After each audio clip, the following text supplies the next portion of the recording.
Greetings, Starfighters. Welcome to part 2 of Junedead. Hopefully this is coming out the second Thursday of June. That is the goal. If it doesn't, I have failed miserably.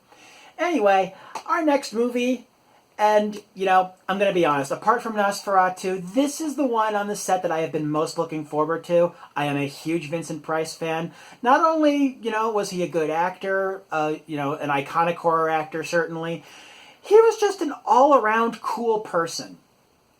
I mean, seriously, you look up stuff about Vincent Price on Tumblr, it is amazing. Just, how progressive he was for his time, all his charity work. He was very LGBTQ friendly at a time when a lot of actors really weren't, even some of the nicer ones. So, yeah, Vincent Price, all-around awesome human. And hopefully, even though I've not seen this before, unless you count Maven of the Eventide covering it in her I Am Legend video, Last Man on Earth, here's hoping it's an awesome movie. And before anyone says anything, in order, no, I've not seen the Charlton Heston version, and yes, I have seen the Will Smith version.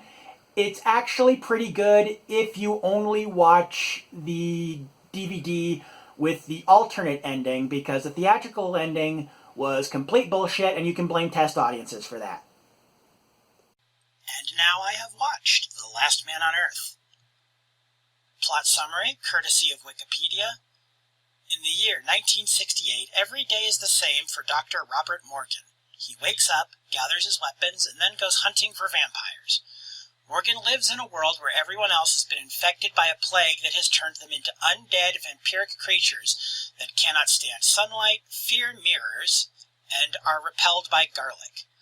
They would kill Morgan if they could, but they are weak and unintelligent. At night, Morgan locks himself inside his house. During the day, he kills as many vampires as he can, burning the bodies. The opening of the film is very effective. Easily one of, if not the best of any movie I've covered this season. Heck, maybe even on this show. It manages to set the tone quite effectively, with very little motion and zero dialogue, and this is all before we even get to the opening titles. As arguably the most famous film in this set, apart from Nosferatu, and maybe even more well-known than that, I'm not sure what I can say about this movie that many of you don't already know. And I can't really compare it to the Charlton Heston version, since I never saw it, so there's an angle I can't take. And Maven of the Eventide pretty succinctly covered the comparison between this and the Will Smith versions. The theatrical cut with the dumb ending and the DVD cut with the good ending. Though speaking of the ending, now that I've finally seen this movie, I think that, while better executed, its ending is closer to the theatrical cut of the Will Smith version. Though not by much. It kind of nudges the needle just a teeny bit. But, maybe it never occurred to them, or maybe they wanted to do it this way, but the studio balked. But I think maybe it would have been braver for them to end this version, the one made in 1963 and released in 1964, with the protagonist having an, "oh, so I'm the asshole" moment and just leaving the city. Of course, when I say closer, I only mean closer. Don't need anybody in the comments telling me I got the ending wrong. It is kind of funny, though, that despite taking place in a church, the ending of this movie is somehow more subtle with its Christ symbolism than the Omega Man was. I've seen that much of the Heston one, at least, in various places. Though I suppose audiences of the era might not have gone for it, but hey, this movie kind of flopped on original release anyway. Yeah, that's something I didn't actually know about. I just happened to stumble across that bit of information while I was looking for a plot summary to use and for pictures for this video.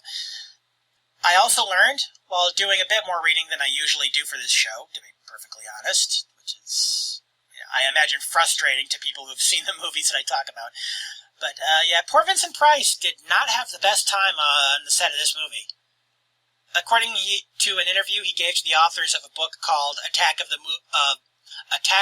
Monster Movie Makers, I can talk, the film crew were constantly dodging police. I guess they were filming without permits while they were in Rome. And yes, Rome.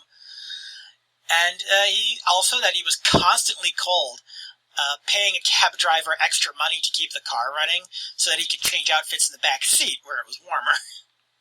I don't have a good segue for this next part, so I'll just jump right into it. If you're a fan of movies like Night of the Living Dead or 28 Days Later, you have this movie to thank, at least in part, for those.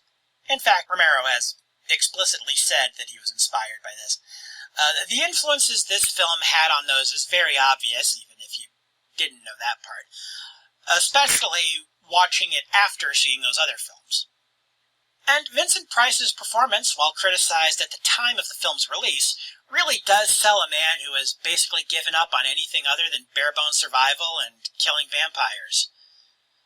Considering the kinds of hammy, over-the-top performances he was known for at the time, I can see how some people might have been disappointed. The Last Man on Earth is much more low-key than typical for the actor at this point in his career. Looking through the script here, yeah, it seems like I got another one where I don't have that much to say about the movie itself. Of course, that sort of seems to be the norm when I actually like the movie, doesn't it? So I'm going to go ahead and elaborate a little bit on some stuff that I said in the video intro, specifically about Vincent Price's work with the LGBTQ community, such as the fact that he was bisexual himself, something his daughter wrote about. Also, honorary member for the group P-Flag, that's parents and friends of lesbians and gays. I had a friend when I worked at Pizza Hut who was a member. He was one of the first celebrities to speak out against the silence surrounding the AIDS epidemic. Ronald Reagan was the worst president ever. He's responsible for millions of deaths. Fuck that guy. His grave should be a public toilet. Anyway, did I say that out loud? Anyway, Price was very supportive of his daughter after she came out of the closet to him. Yeah, something that should be standard, and it's certainly better now, or better-ish anyway. We seem to have backslid a little bit, thanks to President Rapey McTinyhands. But at the time, that was a pretty big deal. He openly hated Anita Bryant, which is always a good thing, and criticized her publicly, which is good. I seem to recall having seen something about additional charity work, which was what I referenced in the intro, but I couldn't find it again, unfortunately.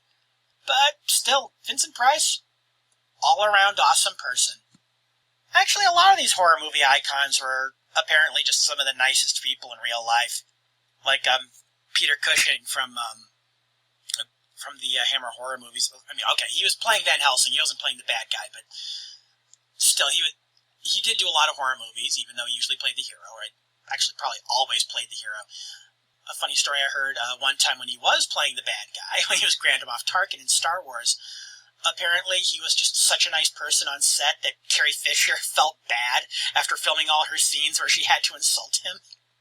Okay, it's starting to get a little rambly here. Let's go ahead and jump into random thoughts I had about the movie. The back of the DVD case for Undead the Vampire Collection is all sorts of wrong. It gives the release date of this movie as 1960, when everywhere else has it as 1964. Also, apparently there's a movie listed on the back that doesn't actually seem to be on the DVDs at all, but we'll burn that bridge when we cross it.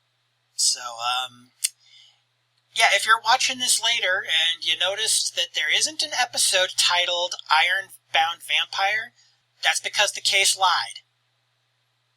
If I do get to do Ironbound Vampire, though, it will be the latest movie in this set, because it's a 1997 movie. Yeah, if it's mislabeled and it's not actually on any of these DVDs, I might at some point try to find it and do it as a bonus episode. Back to the random thoughts. Some of the Foley sounds in this movie are way louder than they need to be, especially when you're watching it with headphones. Apparently that was actually one criticism about the film at the time of its theatrical release. I mentioned earlier about how the filmmakers were, and I'm quoting Vincent Price here on this one, dodging the police while filming. But considering the scale of some scenes, though, I'm guessing that they actually did have some filming permits, just not for every location they used. Which, trying to find parts of Rome that even vaguely look like Los Angeles, can't say I blame them. Final verdict. On the whole, I really like this movie. Which you probably guessed before you even clicked play because of the short runtime. But I'm certainly not blind to its faults, a few of which I got into in the random thoughts section. The low budget really shows, and while the acting is mostly good, when it misfires, it really misfires. Also, I think the flashback should have been broken up as opposed to being the entire middle act of the film. But despite all that, I'm glad I've finally seen it. I think it holds up pretty well.